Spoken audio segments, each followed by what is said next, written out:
Imagine if someone showed you exactly what your life would look like 10 years from now. Not the perfect version, the real version. And the only reason it looked the way it did was because you kept waiting until you felt ready, waiting until life got easier, waiting until, I don't know, next Monday. Would you finally start today? Or would you still tell yourself, I've got time? Because I think that's the biggest lie we've always been telling ourselves. Failure sucks. Nobody likes failing. It feels embarrassing. You start overthinking everything. You wonder if everyone thinks you're an idiot. But the older I get, the more I realize failure isn't just a thing that I'm scared of. What scares me is being 35 or 45, looking back thinking, what if I actually went for it? I think that's way worse. When we're young, we have this weird mindset that we've got all the time in the world. I'll start next month. I'll do it after exams. I'll do it when I have more money. There's always a reason, and honestly, most of the reasons sounds pretty valid. That's why it's so easy to believe them. But the problem is, months turns into years a lot faster than you think. I remember when I was younger, I thought people in their 20s had everything figured out. Now people in their 20s think people in their 30s have everything figured out. But it turns out that most of us are just making it up as we go. Nobody suddenly wakes up and feel ready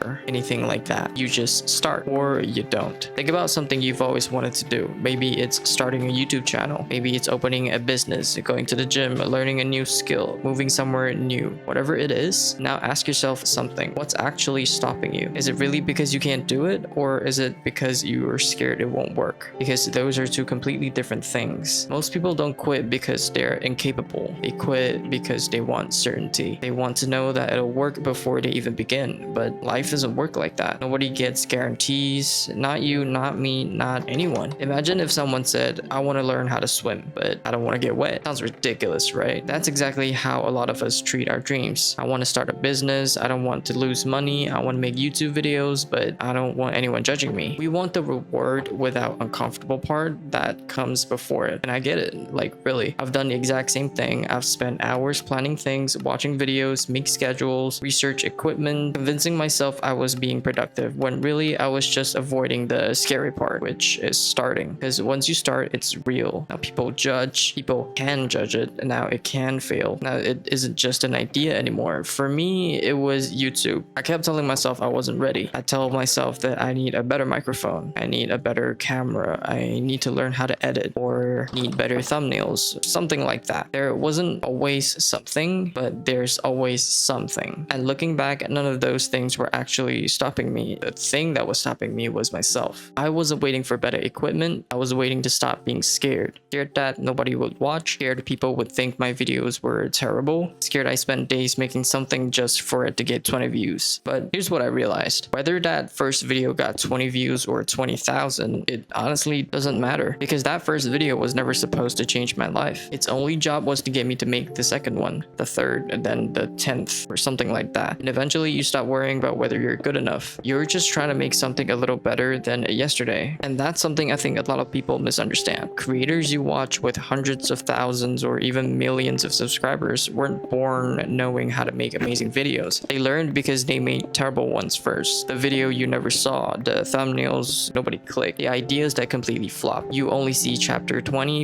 and you never saw chapter 1. Here's something I wish I know sooner. The first version of almost everything you make is probably gonna suck. Your first video, your business, your first speech, first workout, your first drawing, it's probably not gonna be amazing, and that's completely normal. For some reason, we expect ourselves to be good immediately. But think about literally anything you've ever gotten good at.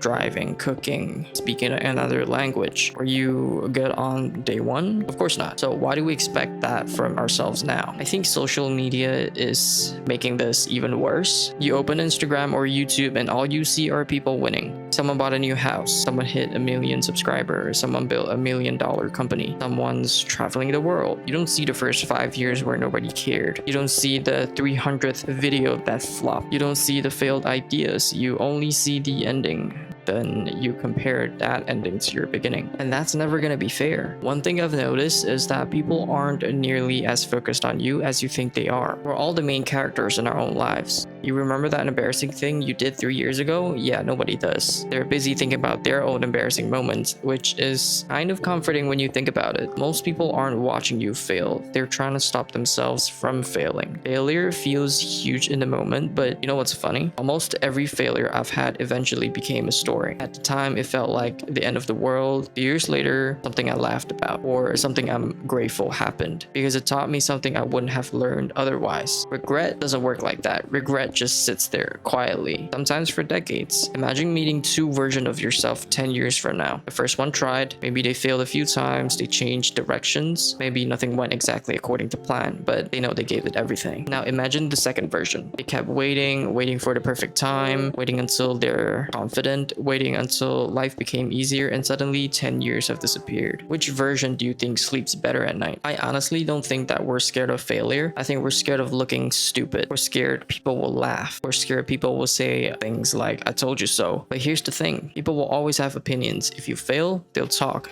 If you succeed, they'll talk. If you do nothing, they'll still talk. So you might as well do what actually makes you happy. One sentence that completely changed the way I think is, the time is going to pass anyway. Think about that. Whether you start today or not, next year is still coming. 5 years are still coming. 10 years later, it's still coming. The only question is, who are you gonna be when they get here? The person who finally took the chance, or the person who's still saying, I'll start Monday? I'm not saying you have to quit your job tomorrow or make huge life-changing decisions overnight. Sometimes all you need to do is take a small step. Upload your first video, send the application, go to the gym once, write one page, save your first $100. Small actions have a weird way of turning into big changes. You just don't notice it when it's happening. At the end of your life, I don't think you'll remember every time you failed. You'll remember the things you never even gave yourself a chance to do. The dream you kept putting off, the opportunity you talked yourself out of, the idea you convinced yourself wasn't good enough, and honestly, that is a much heavier feeling than failing. So if you're waiting for a sign, maybe this is it. Start before you feel ready. Start while you're still scared, because the scariest thing isn't failing, it's looking back one day and realizing you never really tried.